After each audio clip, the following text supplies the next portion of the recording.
This is a different kind of war.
And there are great stakes in the balance.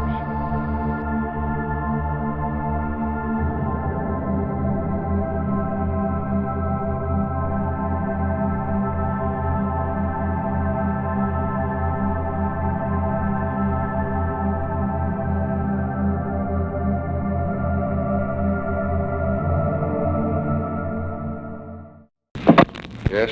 Mr. President, Secretary McNamara on 9-0. Bob? Yes, Mr. President. I hate to bother you, but No trouble at all. tell me, I saw a little glimmer of hope on Vietnam in some paper today, where we'd routed some and killed a few and run them out or something. You getting any good cables on them at all? Well, I read that article, Mr. President. The Give me another one of those. official battle report wasn't as good as the newspaper report for once. We got a break in the press. Is Carl Rowan getting any of his propaganda people out there now? Yes, I think so, and I'm going to check again before I go the end of the week and tell him that I want to talk to Lodge about that while I'm there. I'm just sitting here, as a matter of fact, now writing a cable to Lodge that I'll send Monday, telling him if he agrees I'd like to stop by on my way home, and I will cover that subject with him and be sure that before I leave that Ralph's people are actually on the way. Have we got anybody that's got a military mind that can give us some military plans for winning that war? Well, Buzz Wheeler is going out with me. I know, but he went out last time and he just came back with planes. That's all he had in mind, wasn't it? Well, he had more than that, but he emphasized the planes. And the planes Max Taylor agrees, are not the answer to the problem. Whether we should have more planes or not is another question, but it's not going to make any difference in the short run, that's certain. Well, let's get some more something, my friend, because I'm going to have a heart attack if you don't get me something. I just sit here every day, and this war that I'm winning, and I'm not doing much about fighting it, and I'm not doing much about winning it, and I just read about it. And let's get somebody that wants to do something besides drop a bomb, but that can go in and take in after these damn fellas and run them back where they belong. It looks like I want to tell Con. And we need to shoot that guy, but we need somebody over there that can get us some better plans than we got, because what we got is what we've had since '54. We're not getting it done. We're losing, so we need something new. It's if you pitch this old southpaw every day, and you wind up with the Washington Senators and you lose, well, we better go get us a new pitcher. Let's find one. And tell those damn generals over there to find one for you, or you going to go out there yourself. Well, that's one reason I want to go back. Kick him in the tail a little bit will help here at this point, I think. Damn good Marine coming along behind this one. He wasn't ready for it this time. He's a little tiny guy, but he's out in the Pacific at the moment. Well, what I want is somebody that can lay up some plans to trap these guys and whip hell out of them, kill some of them. That's what I want to do.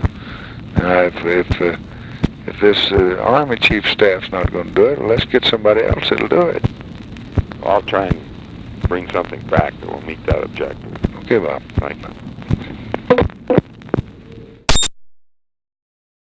And we just can't have pure Americans going in and doing No, all you of that. can't. You can't. Got to have some Vietnamese to go with them, but I kind of had the impression that we hadn't been as active in guerrilla warfare on the ground as we were in the air. I think this is right, Mr. President. I just don't think we do have enough people with a guerrilla and counter-guerrilla mentality in that process, and that means special forces, and it means really saying to Westmoreland very loud and very clear that that's the kind of war it is. Not napalm from the air, but being in there stiffening the troops. Pretty good, are you, Mr. President?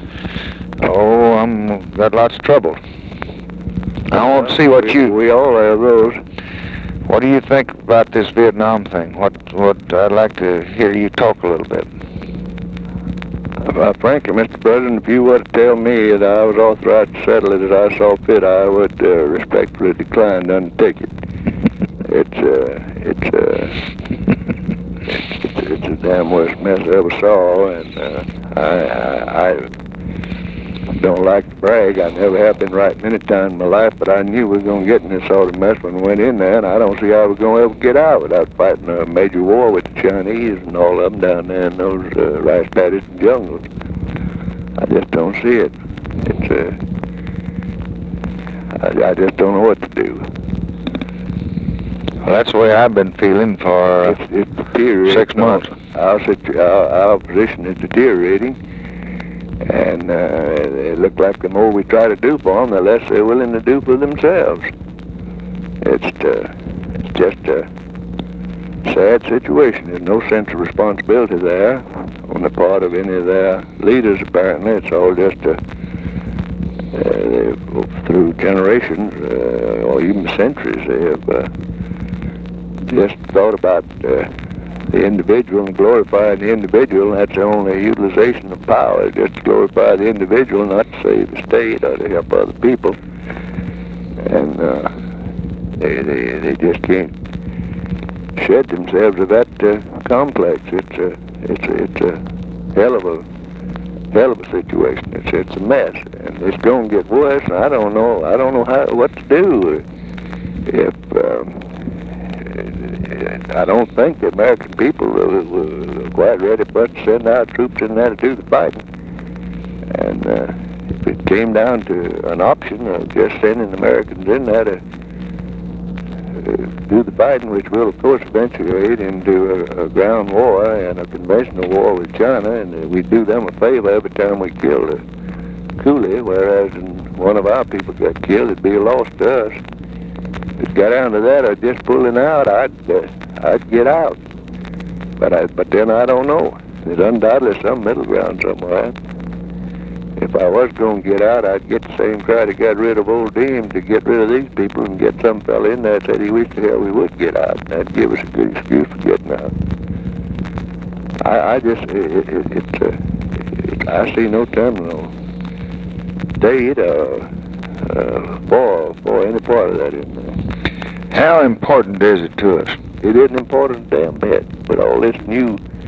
Well, I guess it's important to Other than from a psychological standpoint. I mean, yes, and from the standpoint that we are party to a treaty, and if we don't pay attention to this treaty, well, I don't guess they think we're paying attention to any of them. Yeah, but we're the only one paying any attention to it. Yeah, I think that's right. You see, other people just as much That's right. about that treaty. That's right, but just because somebody else... I think there's some 12 or 14 other countries. That's right. Party to that. There are 14 of them, but I don't know much about the foreign policy, but it seemed to me there were several of them that were... Yeah, they're 14. We're parties to it, and other than the question of our word and saving face, that's the reason I said that I don't think that anybody would expect us to stay in there. There's some old freebooter down in there that I've forgotten his name. I haven't heard about him lately, but he's still there. Sort of a hellraiser, and you don't know exactly what he wants. I think, but he's the most dangerous thing to the present regime. I think if he were to take over, he'd ask us to get out. And of course, we did. Under our theory of standing by self-determination of people, I don't see how we can say we're not going to go if he's in charge of the government. The thing is, it's going to be headache to anybody that tries to fool with it. Now, you've got all the brains in the country, Mr. President. You better get hold of them. I don't know what to do about this. I saw it all coming on, but that don't do any good now. There's water over the dam, under the bridge, and we're there.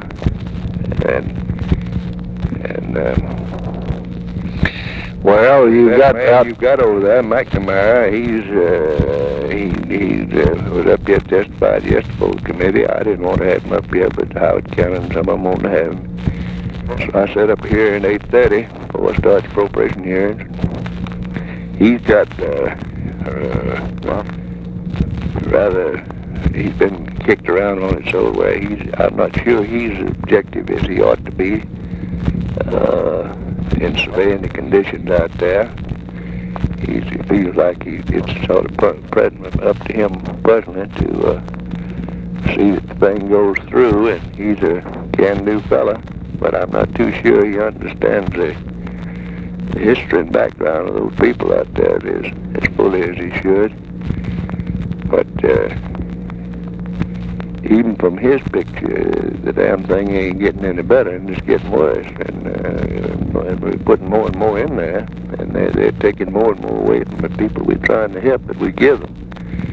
It's I don't know, so you better get some brains from somewhere to apply to this thing, and I don't know what to do with it.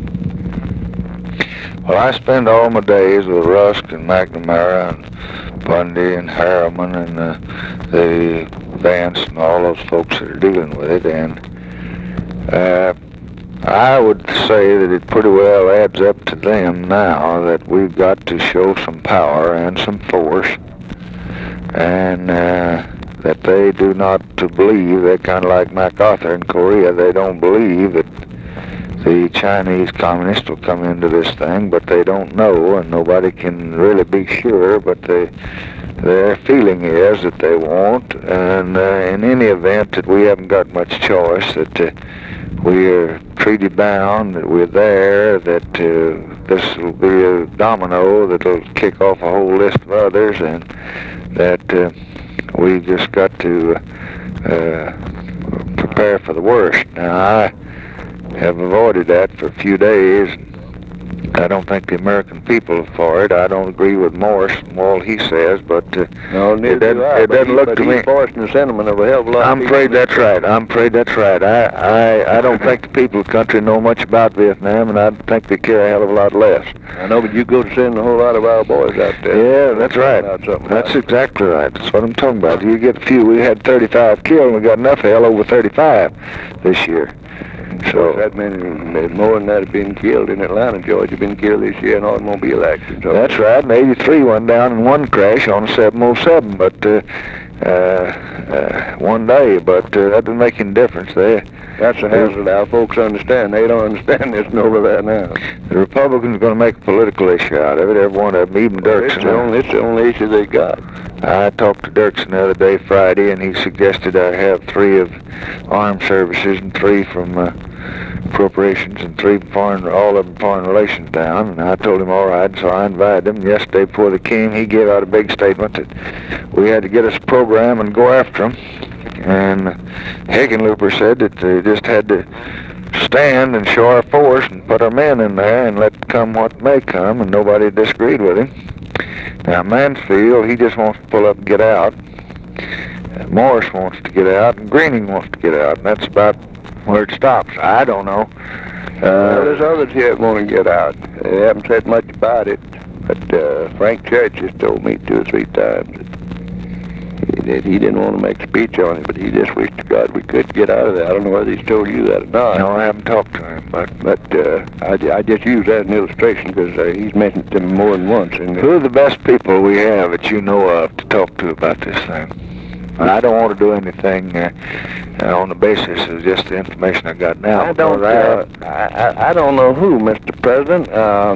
I've talked to Eisenhower a little bit. I think that the people that you have named have all formed a hard opinion on it. I think it could get Rusk make a survey. Rusk has tried to pull back. He's tried to hold back on everything. But he's about come to the conclusion now that Laos is crumbling and Vietnam is wobbling. Laos. Hell, it ain't worth a damn. They've been talking about all these battles down there, and I tried to get the best information I could from CIA and from Defense both on all this fierce fighting on the plain of Jaws and all, and the highest estimate is to the casualties is 150. That Laotian thing is absolutely impossible. It's a whole lot worse than Vietnam. There are some of these Vietnamese, after they beat them over the head, it'll go in there and fight. But Laos is an impossible situation. That's just a rat hole there. I don't know if before I took any drastic action, I think I'd get somebody about like old Omar Bradley, and one or two perhaps senior people who had government experience, not necessarily military. If he wasn't scared to death of McNamara, this fella Adams, who's the head of strike, would be a top flight man to send out there with him. Let them go out there and fool around for a few days and smell the air and get the atmosphere and come back in and tell you what they think.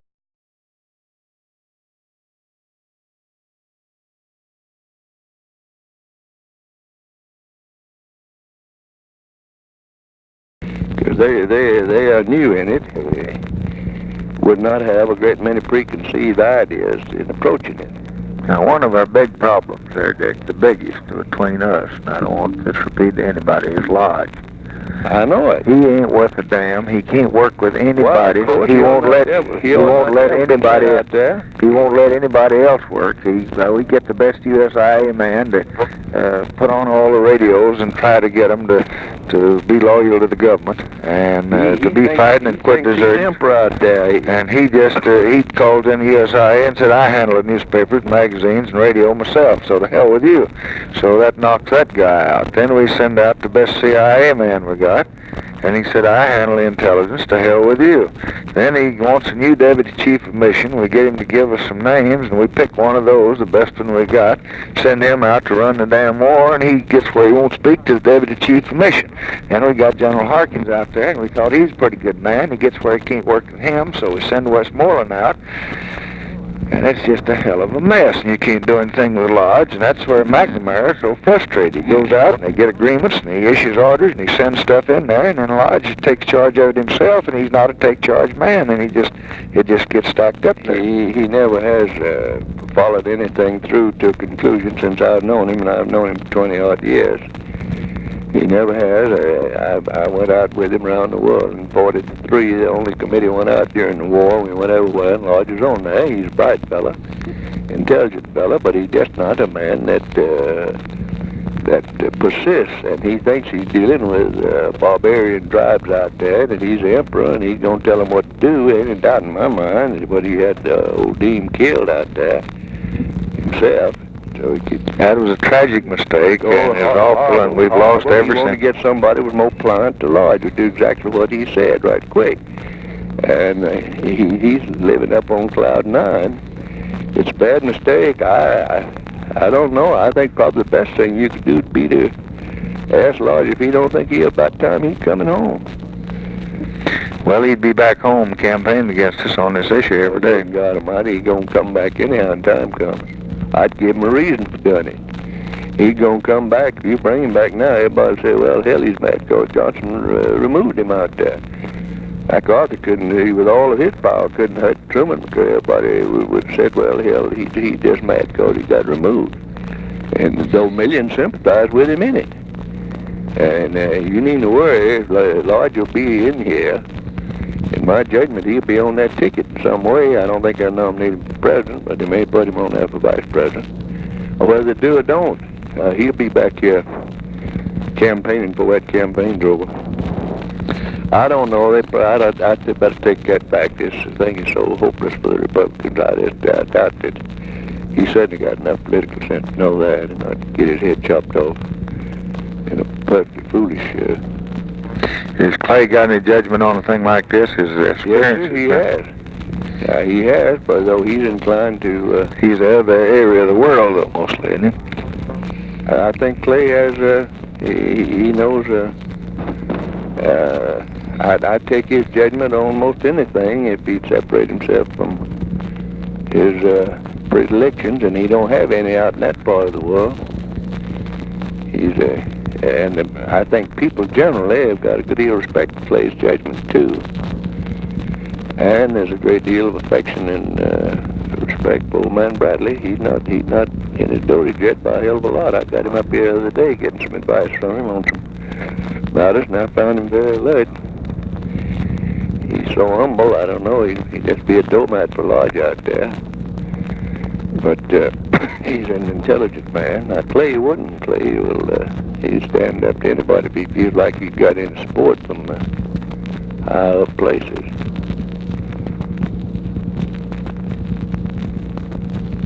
I just don't know. It's a tragic situation. It's just one of those places where you can't win. Anything you do is wrong.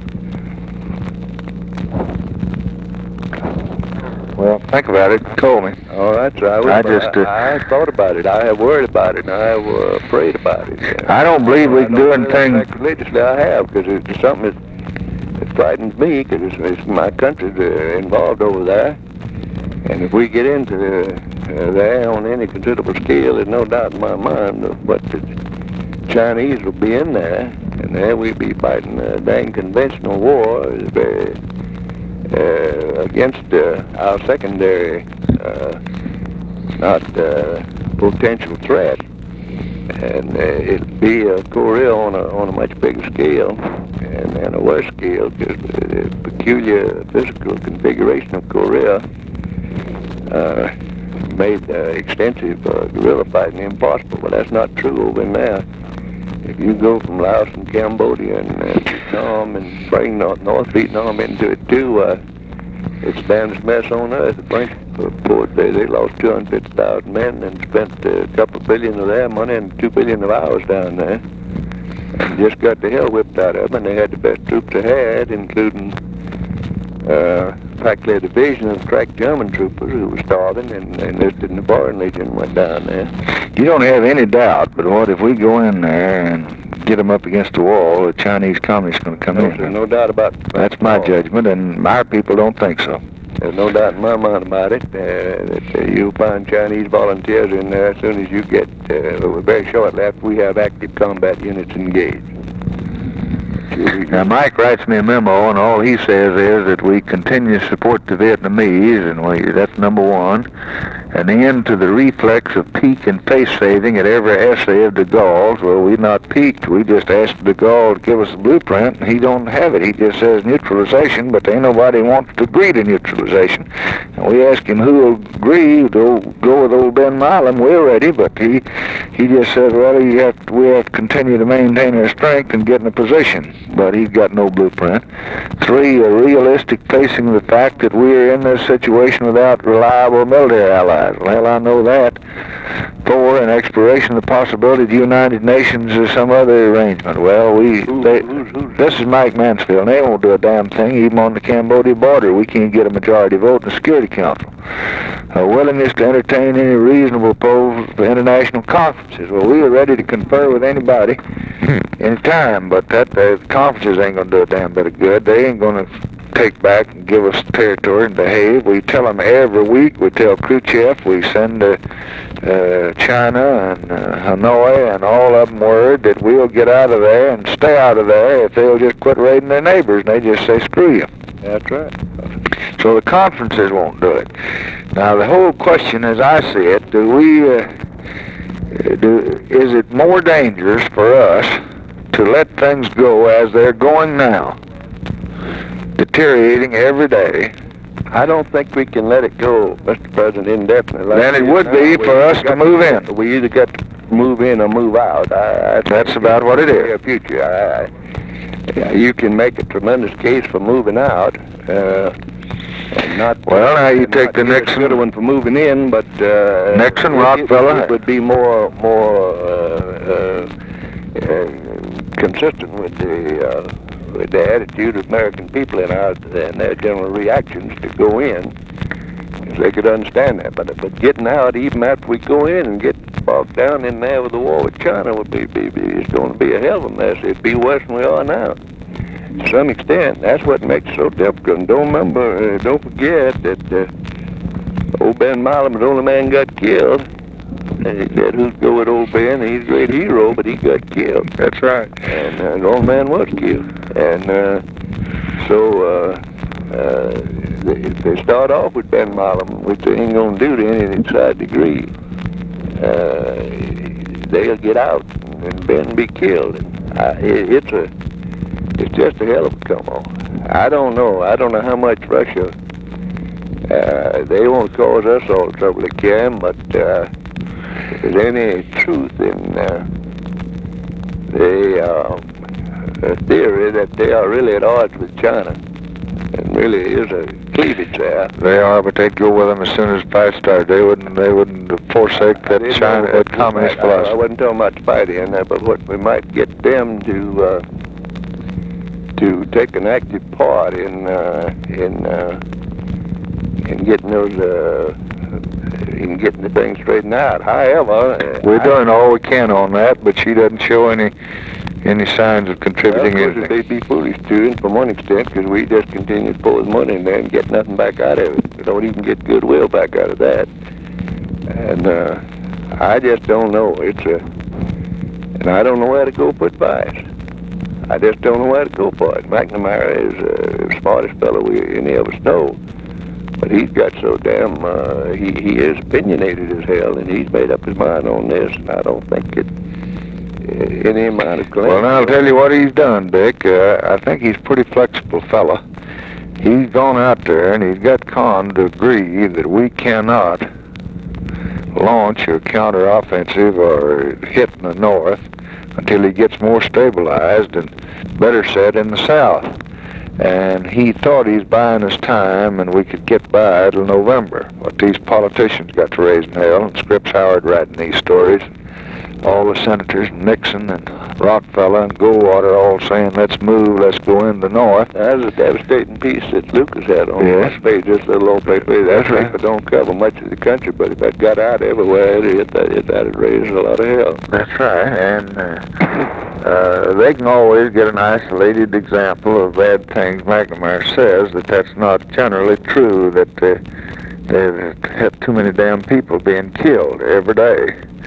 And that they're flying the sorties, and they're getting some results, and they're killing thousands of their people, but we're losing more. I mean, losing ground. And he was hoping that we could avoid moving into the north, and thereby provoking the Chinese for a few months. You know what as I do, we've tried that, and from infiltration, guerrilla war standpoint, with disastrous results. Lodge, Nixon, Rockefeller, Goldwater all say move. Eisenhower, and bombing kill old men, women, and children, infuriate everybody. No, they say pick out an oil plant or pick out a refinery or something like that. Take selected targets, watch these trails they're coming down, and try to bomb them out of them when they're coming in. Hey, you can't. That's just impossible. McNamara said yesterday that they in Korea that LeMay and all of them was going to stop all those tanks. As 90 came through, and they turned all the Air Force loose on, and they got one. 89 come on through.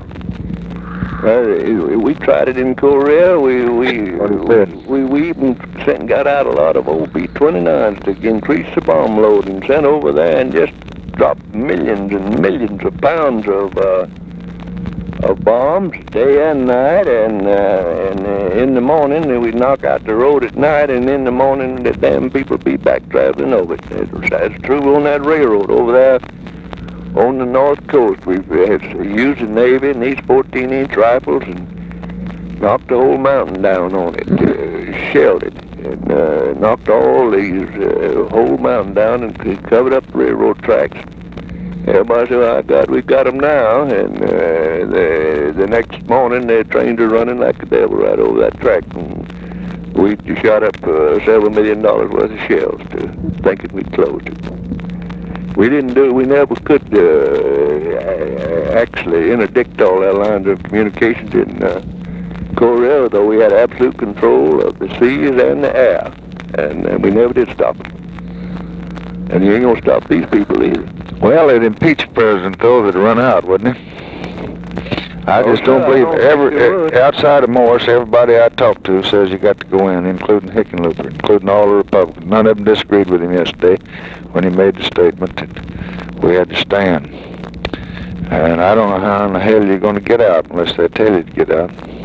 If we had a man running the government over that told us to get out, we could sure have. Oh, yeah, that's right, but you can't do that. And I don't know if we get somebody to help. I can't remember that fellow's name. Is some sort of a maverick fella that's got a big following down in there below Saigon, and our people all hate him because he's always against the government, and he's not fighting them and all, but he's a very powerful man in Vietnam. And now everybody takes over the government, gives him his excuse for their repressions and suppressions. And if he were to get it and say, "Now you damn Yankees, get out of here, I'm running this government now." Wouldn't that pretty well fix us in the eyes of the world, though, and it make us look mighty bad? Well, I don't know. We don't look too good right now. And of course, you look pretty good, I guess, going in there with all the troops and sending them all in there. But I'll tell you, it'll be the most expensive venture this country ever went into. I've got a little old sergeant over that works for me over at the house, and he got 6 children. And I just put him up as the United States Army and Air Force and Navy every time I think about making this decision and think about sending that father those 6 kids in there. And what the hell are we going to get out of his doing it? And it just makes the chills run up my back. It does me. I just can't see it. I haven't got the nerve to do it, and I don't see any other way out of it. Much sense to it. That's I just couldn't wait. It's one of these things where heads I win, tails you lose. Well, think about it, and I'll talk to you again. I hate to bother you, but I can help you. God knows I do, because it's a terrific quandary that we're in over there. We're just in the quicksands up to our very necks, and I just don't know what the hell's the best way to do about it. I love you, and I'll be calling you. I'll see you soon.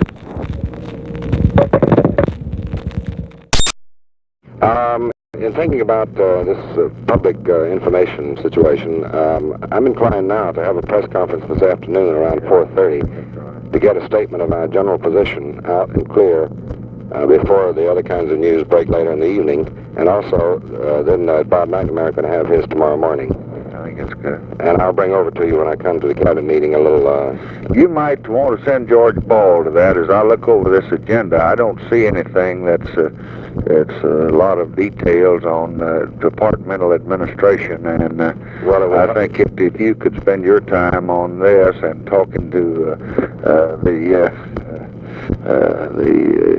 United Nations people and any others you need, probably be the better use of your time than coming over there. Use that time well to get ready for the press conference. Now, I want to be very careful that we don't show that we're desperate and dramatic and we're changing our policy. Right. All the TV now is trying to say that this is a great escalation and that the B-57s yesterday are an entirely new policy. Right. I've made clear to the people I've talked to, and McNamara hardly concurs, and I've talked to Brom Smith, that the congressional resolution, this is a time to close ranks. We want to be united. We ask the Congress, in the light of their stepped-up efforts, to take some action, and the Congress took this action, and it says that we will reply to any attacks and we will deter any aggression, and they approve our doing so.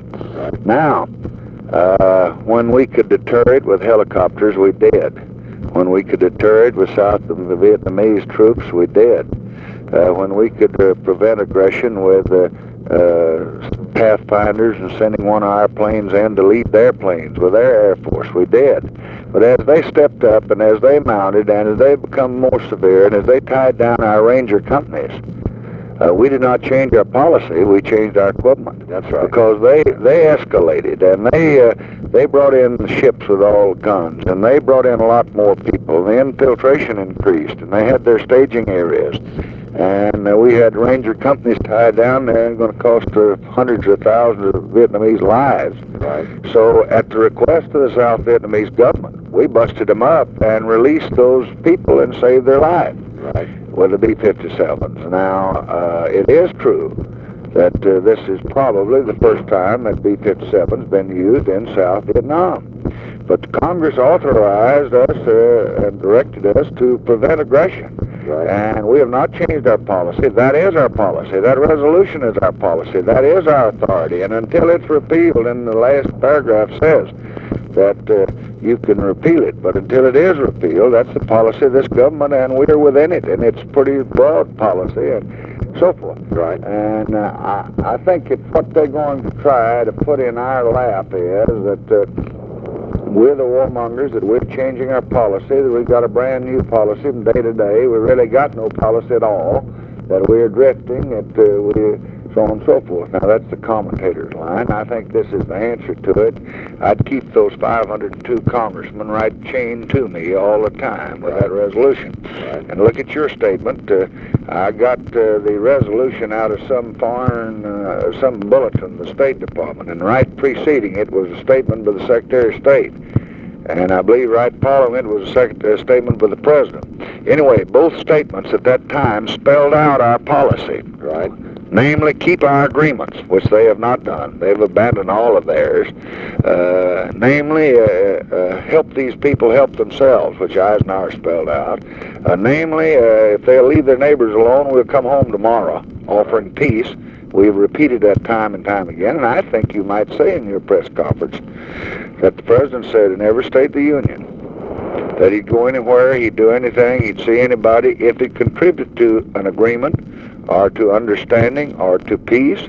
But we've had understandings in 54 and we've had understanding in 62, and these understandings are not being kept. These agreements that have already been negotiated, it's not a question of negotiation, they've already been negotiated, they're being violated. And if any country, we welcome and applaud any country in the world that can do anything to get these agreements kept that have already been negotiated. I think that's something you ought to give some thought to. Right. Right. Oh, that's fine. I'll bring over to you just after the cabinet meeting what I would suggest as an opening statement. Okay. Right. Thank you. Mr. Vice President? Yes. Thank you, sir. Yes. The Vice President for the President on 90. Mike and I met with Morris and Ellender. All is well. It'll be right on up then. Here's the situation. They, if it comes up today, they can act in the House tomorrow. And we'll act on it on Thursday. We'll have a limitation of debate of not more than 5 hours.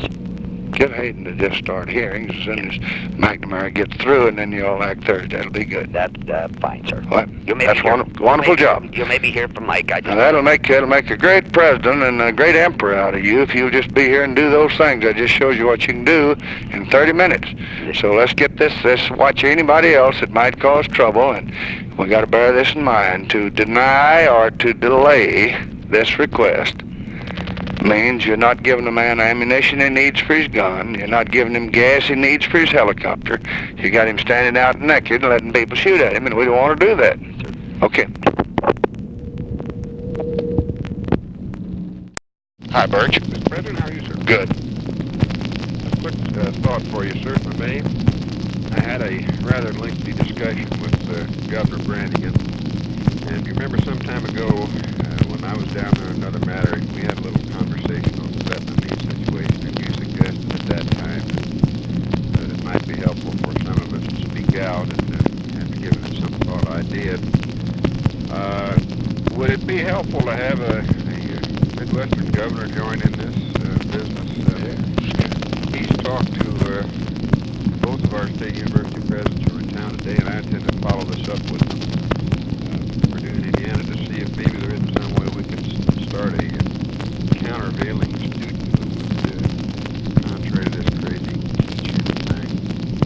didn't want to muddy the water on this. I think Roger would go along. I think it would be absolutely excellent. I think we've got to. What they've done, we don't want to say it because it makes us look like McCarthyism. We detest him so much. But what they have done throughout the world, they are winning the propaganda war against us. And they're also winning the other war against us because they're winning the propaganda when we have to spend half of our time explaining what we're trying to do and so on and so forth. And they've got Harold Wilson on the ropes. And they've got the Prime Minister of Canada dodging and ducking. Now, none of us want to do what the Joint Chiefs of Staff say you ought to do to win, and that's go in and bomb hell out of them. And I'm holding them up and refusing to do that. On the other hand, if we walked out of there, we would bust every treaty we got, and 44 nations would say that the United States couldn't be depended on for anything, whether it's Tokyo or Berlin or NATO or any of the rest of them, CETO, CENTO. So we can't walk out, and we can't walk in, so to speak, with heavy bombs and atomic weapons and stuff like that, and we're trying to deter them and wear them out without losing a lot of people. Now, we've lost 400, but we've lost 160,000 casualties since World War II in Korea and Greece and Iran and Turkey and all over the world. So 400 compared to 160,000 is not bad, relatively speaking. So if we can't go in, we can't go out, then what can we do? We can't just sit there. The only pressure that we're putting on them is bombing their bridges and their ammunition dumps. We've knocked out 20% of their ammunition. We've knocked out all their bridges, and they can't have many more buildups, and we're killing a good many of their people. This buildup that we got to face between now and the monsoon season was built up before we started their bombing in February. But I just held off as long and long and long as I could because I knew the people would raise hell, and knew it didn't look good, and it didn't have a peace image, and so on and so forth. But it has done what we thought it ought to do, primarily three things. It has deterred them. It's hard as hell for them to get any more men down there. They have to load up a truck. They have to get their supplies. They get to a bridge, and the damn bridge is out. So then they got to go down and get a ferry and go over on the ferry and unload their boat, their truck. It's too heavy, and then take it by pieces to get on the other side, and then they get another, and they go 4 miles, and they get to another bridge that's out. That's the first thing. So the second thing is we require a hell of a lot of people to be rebuilding this stuff. As soon as they get rebuilt, we knock it out again. And the economy is having trouble keeping these things restored to try to get them in shape. We just let them get right up to where they're about to finish, and then we take them out again. The third thing is it's got them all scared to death, and they stay in and hide and then get in their caves, do everything they can with civil defense, and they can't produce as much. Now we hope by that war of nerves over a period of several months that they'll finally say, well, let's talk. As it is now, they spit in their face. When I gave them the pause and told them I wouldn't do anything for a week, if they talked, they just spit in their face. They wouldn't even open them a letter, tell them that. And they're arrogant as hell, and I don't blame them. I defeated Goldwater 15 million. Now why would I want to give Goldwater half my cabinet? They're winning. Why would they want to talk? All the talk would do is get them to give up something they're going to win.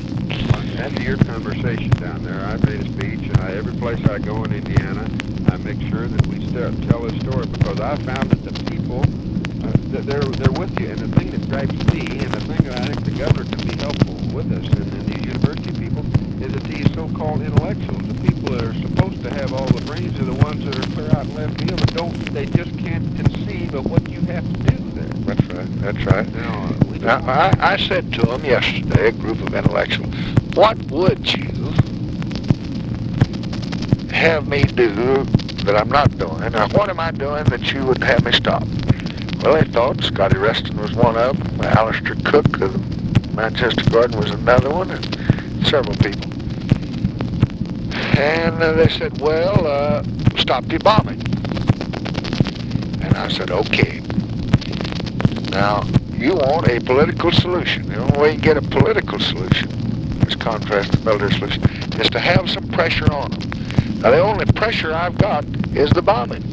I don't instigate any incidents. They go and kill us, but we don't. They're gone before we can even get waked up or bury or dead. They run in, make a raid, they're gone. So the only thing I'm doing is bombing. Now, if you ask me to stop it, what have I got? What pressure? What have I got to offer them?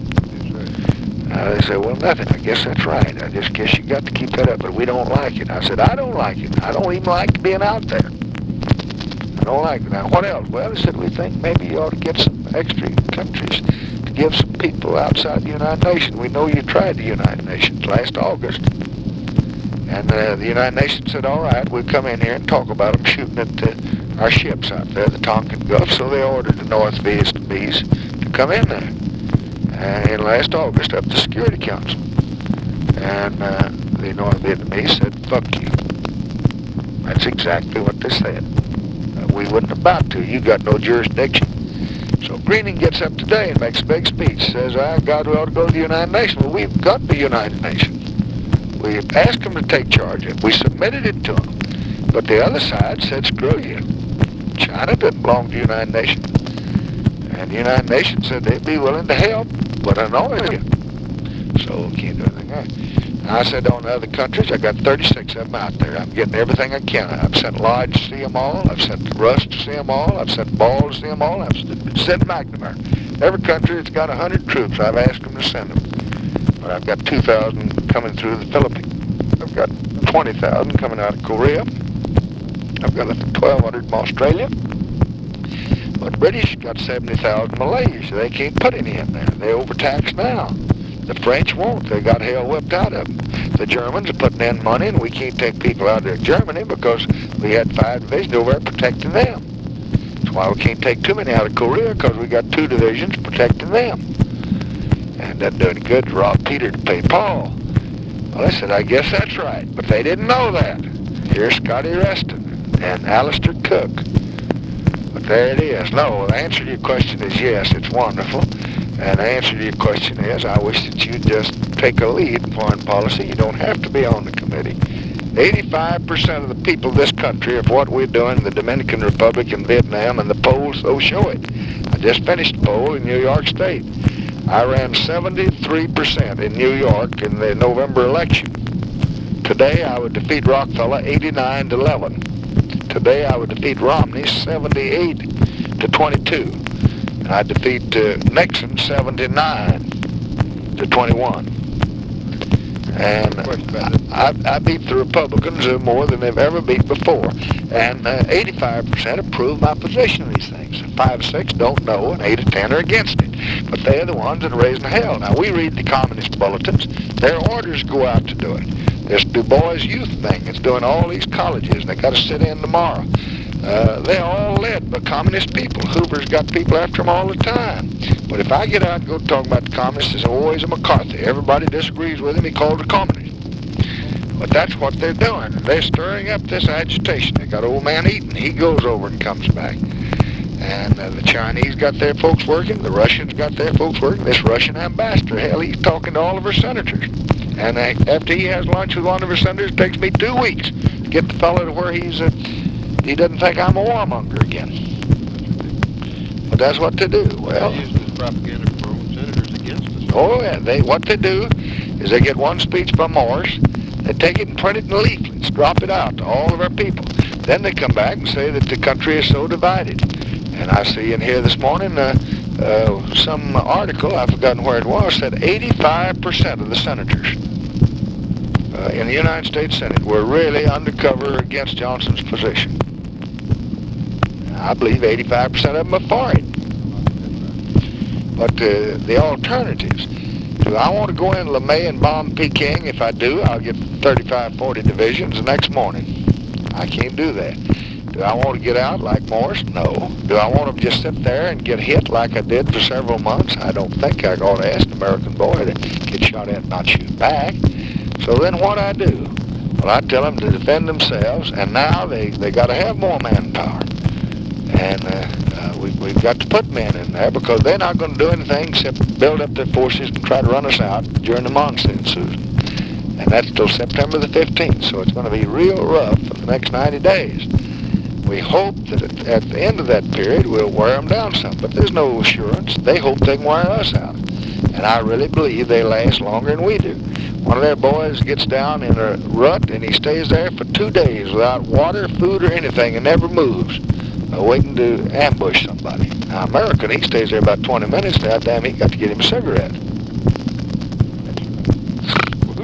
Well, who could he talk to? I told him I didn't think he ought to say anything until I had a nice talk with George Bundy. If he's excellent. If he's here, he's one I ought to talk to. If not, somebody in his office, just tell him that I said to talk to him in his office. Somebody that's there, he may be out debating. He does a lot of that. But I'll have somebody notify Bundy's office to get right on it. All right, sir. Thank you, my friend. Give your sweet wife my love. Thank you, sir. I want to get with you sometime. We'll go down the boat some night. Sounds like fun. Hello? Secretary McNamara on 9-1.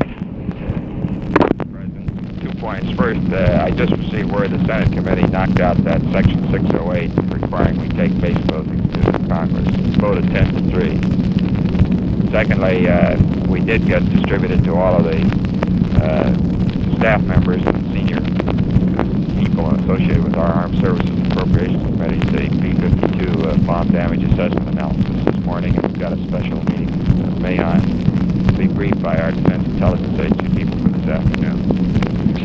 That's good. Now, I think that you ought to spend some time with your friend, Mr. Kennedy. Don't want this repeated to him, but for your information, I think you're the principal officer affected. I think that he's functioning in this Vietnam field, Dominican field, a little bit overtime with he and some of his stooges, very much against us. And I think his general feeling is that we should not have asked for the $700 million appropriation, and by asking for it and saying that we'll construe this as support of our position that he wanted to demonstrate his independence, and while he wouldn't vote against it, that he would make the speech that he did. And as a consequence, he's touching up Javits a little bit, and different ones around. Certain senators tell me that they talk to him in the cloakroom, and they hear little snide remarks about the situation. I think it could very appropriately be said that the Defense Department took the position that we were spending more than we had appropriated. We had ample authority under the existing law to transfer that money. That's what we planned to do. We told them that. We told them if they wanted to, we could ask for the money now or transfer it and ask for it later. That after explaining the pros and cons, and all we wanted them to know was that we were digging into an account that was going to be overdrawn. We'd have to come back and be frank and candid with them. And Ford made the suggestion we ask for it now, that he thought that was the better way to do it. He had been fiscally responsible and worked with us in the House Committee, and we thought that it would give an opportunity to anybody wanted to debate it and discuss it. We didn't object to that. We're not spoiling with the debates. The New York Times been advocating debates, so we sent it up there, and we don't object to what he said about it. But we do want him to know our reasons for doing it, and they were based upon an attempt to keep substantial support behind us in the Congress. Now, each day, the New York Times, and I know he's conscious of it, and they're going to be agitating at Javits, and Bobby's going to be in the background because he operates a good deal that way, but they're going to be asking for a new congressional debate and a new resolution of support. And tell him that we've been willing to ask for that. And we don't think it would be wise, but that we have asked Fulbright if he thinks we ought to have a new resolution. And we've asked Mansfield, and we've we've asked Dirksen, and we've asked Russell. And they are the man in this field in the Senate. You'd like to ask him if he thinks a new resolution would be wise. That's so much on that general feeling because that's in the columns and the stories and the newspaper articles and so on and so forth. And they, of course, when they talk to him, they come run back and talk to us and so forth. And, I think there's another tack too. I think talk to him about the new pause that's been proposed. The New York Times proposed a pause. And Mac has kind of had his feeling of pause. I understand he's talking to you about the pause.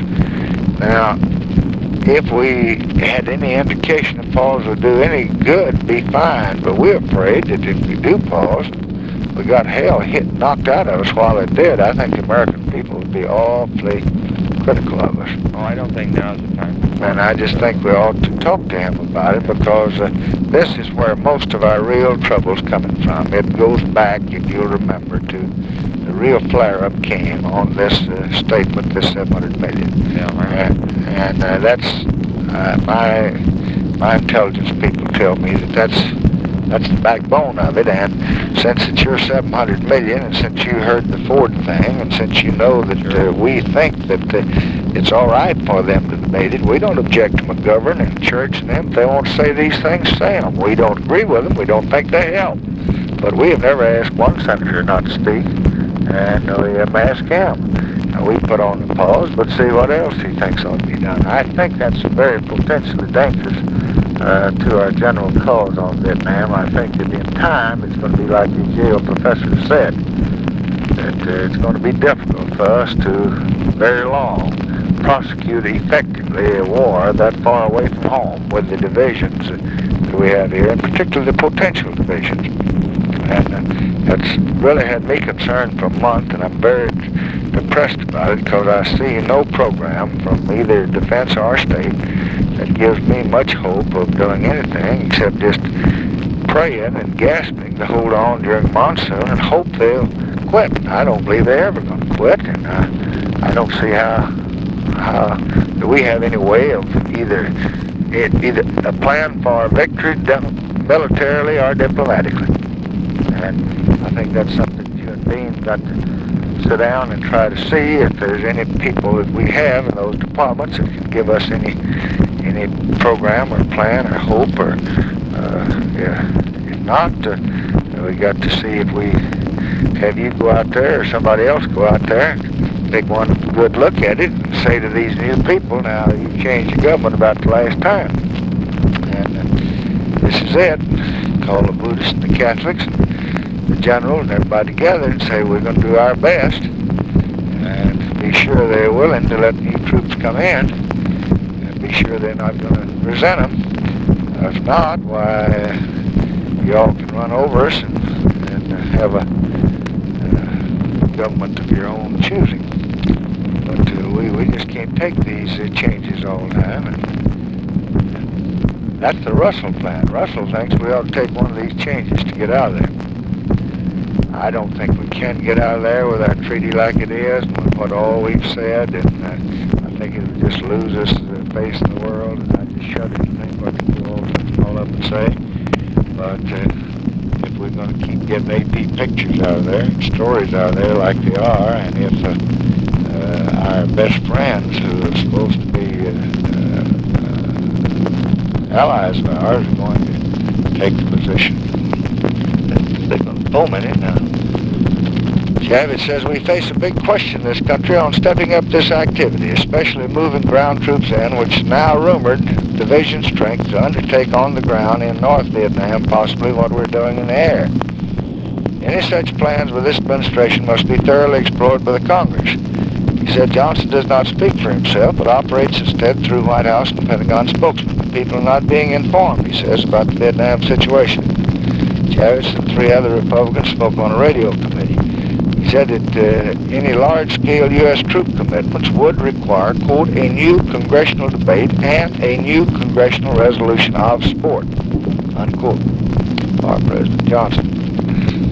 So I think that's something you better devote some of your intentions too, and I think you also better talk to your military people when you're talking to Wheeler. Say, now, can we, the President wants some kind of plan that gives us some hope of victory, and I guess he'll go back to the bombings. Talk to Dean and see if we ever, I can't see anything that they do but just laugh at us now. Both you men and you and I both have made statements on this Wilson mission telling him to go to hell. Yeah, that's true. And No indication they want to talk now, that's clear. And I think Wilson will just screw up things more when he comes over here. We got to let him. But he'll come over here and go everywhere else, but never get in there. I think that somehow or other we ought to condition his coming over here on acceptance that they'll see him over there, don't you? I doubt you can do that. Well, can we say to Bruce, now we're very anxious to work on this thing if you have any chance of seeing him at all. But if you don't go over there and just make a big speech dividing our country. I don't see any good that's going to come from talking to us. We've told him we're part. I don't think you can keep him out of here, and I don't think I'd try. I think I would try when he's here to have him avoid saying anything that would divide the country. I think we can accomplish that. But I don't think you can keep him out of here. I think it'd be a mistake to try. Well, if he's not going to get in there, what's served by his coming here? Well, avoiding... Why shouldn't his mission cable the respective capitals for appointments before he undertakes them?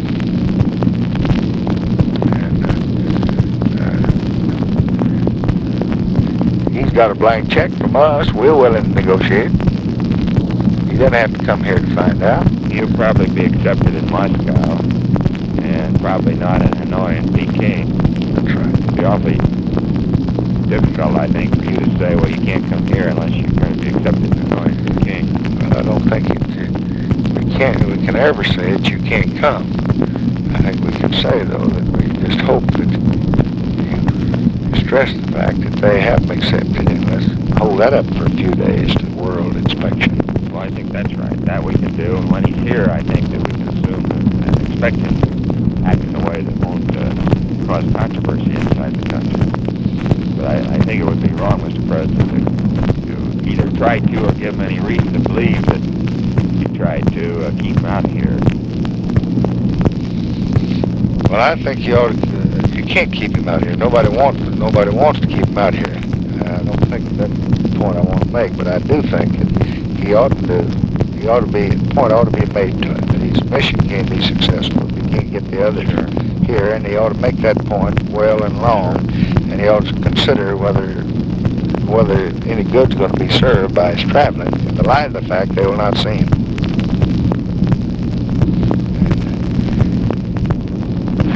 Okay. Thanks.